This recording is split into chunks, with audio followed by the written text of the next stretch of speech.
É que tem muito dessa lógica que a gente já conversou aqui algumas vezes, né? O cinema, ele começa em estúdio, ele vai Vai pro pra rua externo, e ele tá na volta pro tendência de estúdio voltar. hoje, né? É. Então, em determinado momento, se viu a necessidade de ir pro ambiente externo pra filmar. Então, a gente pegar desde lá da década de 80, sobretudo, desde a década de 50, se a gente for falar de neorrealismo italiano, década de 80 a gente tem 70, 80 ali, a nova Hollywood, o Coppola indo pro meio da floresta tropical pra fazer Apocalipse Now.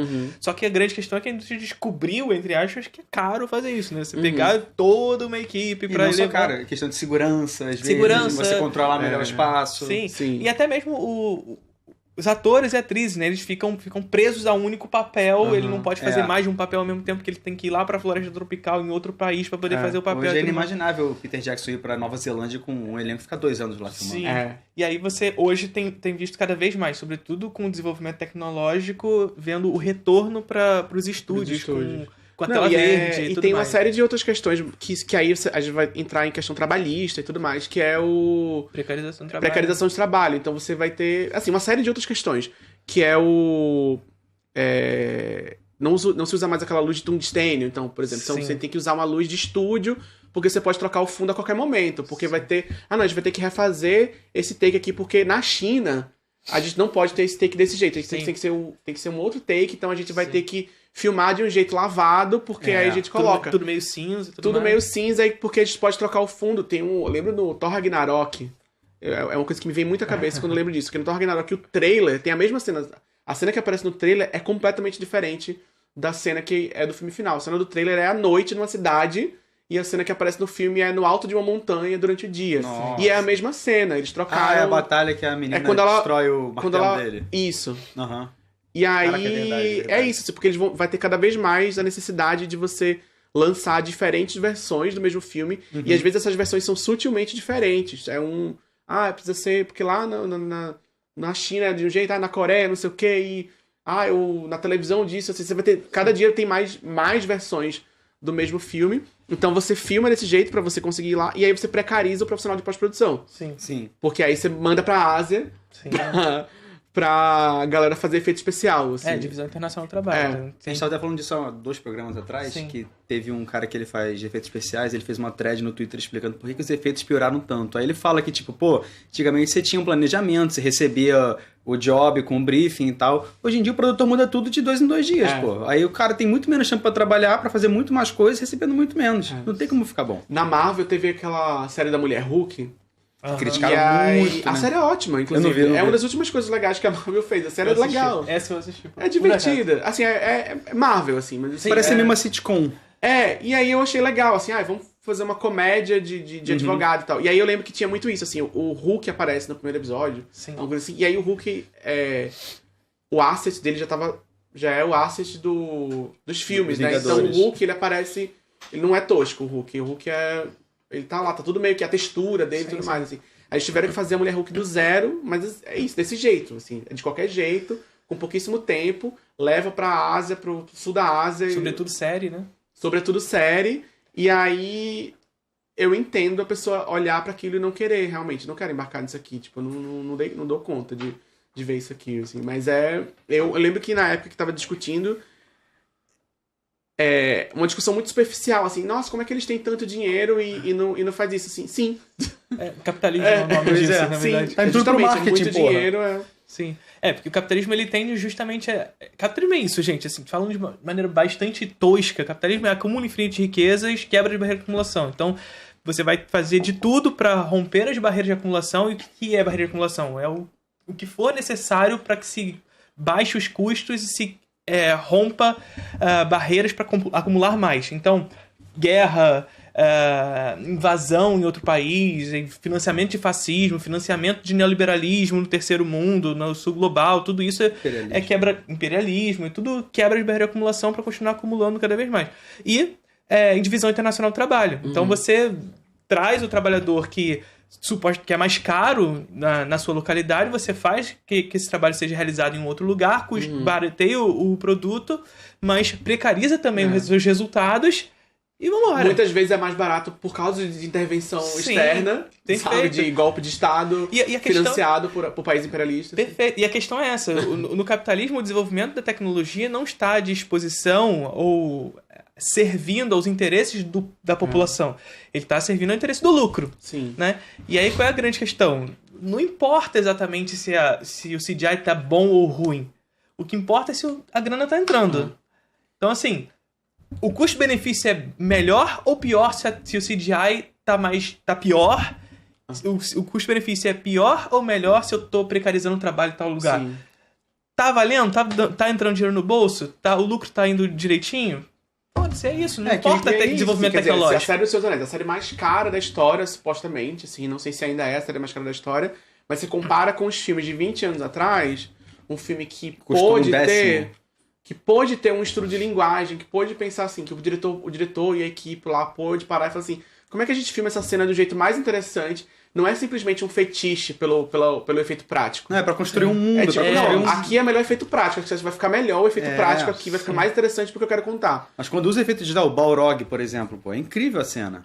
É o caso do Mad Max, por exemplo, que a galera tem esse fetiche pelo efeito prático ali, que na verdade não é exatamente o que a galera tinha na cabeça. Mas é um diretor que sabe quando usar o prático, quando usar o CGI e tudo mais, em um outro contexto. Que a gente vê hoje com Furiosa já é uma outra coisa. A galera esperava uma coisa e via um filme com muito mais CGI do que outro momento. Enfim. Então, de fato, as coisas é capitalismo tardio, né? Se intensifica as contradições do capitalismo, se precariza cada vez mais o trabalho, a divisão internacional do trabalho se tem aquela história, né, do Nolan, que aí o profissional de efeitos especiais estavam puto, porque os nomes deles não estavam aparecendo. Porque ele fica escondendo pra parecer que é tudo efeito prático. Pra parecer que é tudo efeito prático, pra ele, olha como eu sou um cineasta de verdade. Sim. É aquela velha questão do... Eu sempre falo pra galera, e assim, sempre que falo de Nolan, vem sempre os Nolanzete em cima e tudo mais. Mas assim, gente, não é por mal. Eu não conheço o Nolan. Não vou falar mal do Nolan, da pessoa Nolan, tá ligado? Eu não conheço. Mas é fato, o Nolan é uma mercadoria da indústria. Sim. E quando a gente fala isso, não é uma crítica especificamente ao Nolan, é à indústria que constrói no Nolan um produto dessa indústria. E como é que eles constroem no Nolan esse produto? Ora, o Nolan é o cara do efeito prático. É verdade isso? Absolutamente não. Ele planta lá 200 hectares de milho, ele destrói um Boeing num aeroporto e depois disfarça a galera de efeitos especiais nos créditos, tá ligado? Então, assim, tem muito efeito especial ali.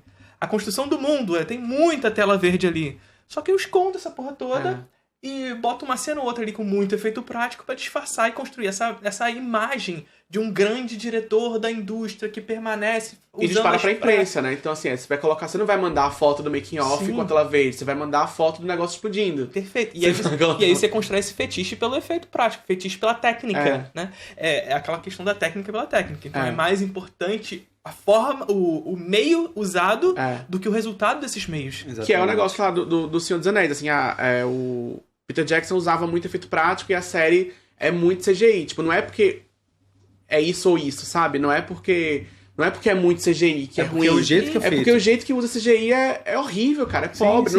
Não tem estudo de linguagem. Não tem... O CGI tá aí pra ser usado, né? Agora, a parada é como vai usar. É que nem o caso do Avatar da Netflix. Eu não consegui ver, eu detestei. É horrível, eu vi 10 minutos e, tipo, é um monte de ator tem gente que gosta, vai começar fazendo cosplay com um fundo verde que não tem nada a ver com eles. Não tem conexão entre o personagem e o fundo. É um negócio... É lavado, sabe? Não tem contraste, não tem luz e sombra, não tem nada. Não sei se depois tem, né? Que eu vi 10 minutos, foi o que eu aguentei. Eu vi um episódio. Mas assim, independente, Avatar ou não, mas outras coisas, sabe? O Senhor dos Anéis. Porque você vai ter esse tipo de coisa. Então você não pode iluminar uma cena de uma maneira muito criativa. Você tem que iluminar daquele jeito que vai ficar melhor pro cara do CGI enfiar qualquer coisa atrás. Então, isso vai... Cada passinho desse vai limitar a possibilidade criativa. E você tira completamente... Eu tenho uma cena que rolou no Twitter. Eu acho que você compartilhou essa cena, inclusive. Qual? Que foi uma cena comparando o Halloween do Carpenter com o Halloween recente. Já faz um tempo que você compartilhou isso. Acho que foi você. Possível, mas eu não lembro, esqueço tudo. Mas era uma cena comparando uma cena do Halloween do Carpenter com o Halloween mais recente. E são cenas muito semelhantes de alguma forma, que é a cena da personagem central em primeiro plano e o vilão ao fundo, né? E na cena do Halloween do Carpenter você vê contraste. Você vê que existe um contraste no primeiro plano com o segundo plano. Existe uma profundidade de campo, existe né? uma profundidade que se dá não só pela profundidade da própria predisposição de cada um dos personagens na cena, mas pela iluminação mesmo. Ao fundo tá mais escuro, mais penumbra. No primeiro plano, uma iluminação mais azulada e tudo mais. Você constrói essa profundidade também pela iluminação e pela cor. No cinema hoje, e aí vai pra essa comparação do filme mais recente do Halloween, você vê que é isso. Você filma de uma maneira estéreo e depois você joga a coloração por cima. E foda-se, tá ligado? Sim. Que aí você pode botar a coloração de um jeito em um lugar, de outro jeito em outro lugar. Você precariza justamente esse trabalho, porque cada um vai fazer de um jeito. Você faz 1000 filmes de um, né? Sim. Enfim. Então, E hoje em dia muitos filmes são filmados até sem saber como vai ficar a cena depois. Isso sim. decide depois. O próprio... Acho que é o segundo Vingadores que teve uma história que no final ia ter um vilão que era um monstro gigante. E eles mudaram de ideia na pré-produção, na pós-produção, porque ia ficar muito caro. E botaram um exército de robôs. Porra, Sim. é isso. Os caras filmam assim nem sabem como é que Tinha vai uma ficar época que depois. era um raio do céu, né? Porque todo filme terminava com um raio do céu, assim. Um negócio lá Um do... feixe de luz. É um feixe de luz do céu, assim. É um negócio aleatório, assim, não precisa... Explicação, Não né? precisa... É um exército de alienígenas sem rosto. É isso. E aí não tem consistência, não tem alma, parece, assim. Que é meio foda, assim, falar nesses termos, mas... tipo, de alma, porque parece uma coisa meio fetichista, assim. Mas você vai tirando essas pequenas coisas que são... É a parte criativa do negócio, a parte, Sim. tipo, é o... Sei lá, por que você gosta de fazer filme? porque- Às vezes eu fico vendo esse cara, você gosta de fazer esses filmes assim? Você gosta de fazer filme, de filmar desse jeito? Você gosta de fazer isso? É porque é o meio atrapalhando tanto que ele prejudica até É. a concepção da ideia do negócio, pô. Mas a grande questão é assim, esses artistas muitas vezes eles não têm nem espaço pra decidir de fato Não, se ele não. quer ou se ele gosta. O não, cara na filma com verdade. 2 produtores no cangote, pô. É a indústria cultura pressionando esse artista Não, e a é fazer. cada vez mais, né? E aí fica um negócio assim, eu lembro que teve acho que foi um dos últimos filmes, assim, da Marvel que eu assisti, que foi o Doutor Estranho, que aí foi O segundo, o Sanheim. o Sam Raimi lá, e tipo assim, cara, isso aqui parece que é alguém... Parece que jogou o Sam Raimi no chat GPT Sim. e, assim, faz um filme como se fosse o Sam Raimi. Sim. Parece que é isso, cara. Porque você vê um negócio super estéreo ali, uma coisa que é esse negócio da luz chapada na frente, porque ele não teve trabalho de iluminação. Mas de vez ou outra você vê que o Raimi tava tentando fazer alguma coisa. Um momento ou outro ali, tipo, uma transição de cena, às vezes é um negócio diferente. Pô, isso é legal, isso é Isso é interessante. uma coisa que o Sam Raimi tava tentando, mas a indústria tava aqui, ó. Não. Isso é aqui muito ele fez, diferente isso aqui ele quando fez. você vê ele em Homem-Aranha 2, Sim. assim. É Que é um outro momento da indústria, um outro momento tudo mais. de filme de super-herói e tal. A gente já contou, inclusive, aqui o caso da Lucrécia Martel. Não sei se você Não. sabe dessa parada. Lucrécia Martel, pra quem não sabe, é uma diretora argentina maravilhosa, diretora de A Mulher Sem Cabeça e tudo mais. E ela conta que ela foi convidada pra dirigir um dos filmes da Marvel. Se eu não me engano, As era Marvels, o... não é? Não, se eu não me engano, era o... Viúva Negra. Viúva Negra. Ah. Nossa, um dos Ela- piores. Ela foi convidada pra filmar o Viúva Negra. E a Marvel tava nessa onda, né? Ela era taxada de uma Sim. pasteurização, que de fato existe, Sim. é a forma E aí Marvel. teve aquele lá É, porque chamaram a Cloizal. Chamaram a tem a Cloizal, Cloizal, olha só, não, nós temos grandes nomes da indústria, aí você tira todas as possibilidades desse diretor ter uma autoria, mas diz que tem um nome lá. É só o nome, é. Só o nome. E aí a Lucrécia Martel diz que foi convidada pra filmar a Viúva Negra. Só que ela contando a história é bizarro, porque ela conta que foi assim. Eles vieram até a mim e falaram, queríamos te convidar pra filmar a Viúva Negra, mas assim, filma o drama do filme, não se preocupa com as cenas de ação não, que a gente faz. Que espécie que tá falando isso? Aí Pagar metade do salário só. a Lucrécia Martel, não, eu quero filmar as cenas de ação se eu for fazer parte. E ela falou que eles nunca mais vieram falar com ela e tudo mais. É tudo segunda unidade, pô. Caramba, velho. E é isso, primeiro, o quê? É uma diretora, logo não pode filmar ação. Aham. Só pode fazer o drama da Aham. história e tudo mais. Porque eles queriam diretoras mulheres pra fazer os filmes das heroínas Aham. do universo deles lá. E segundo, é essa perspectiva, onde você pega o autor, mas você tira todas as possibilidades de ele fazer qualquer coisa. É só Porque pra é ter o estúdio nome, que manda. Só pra ter o nome no...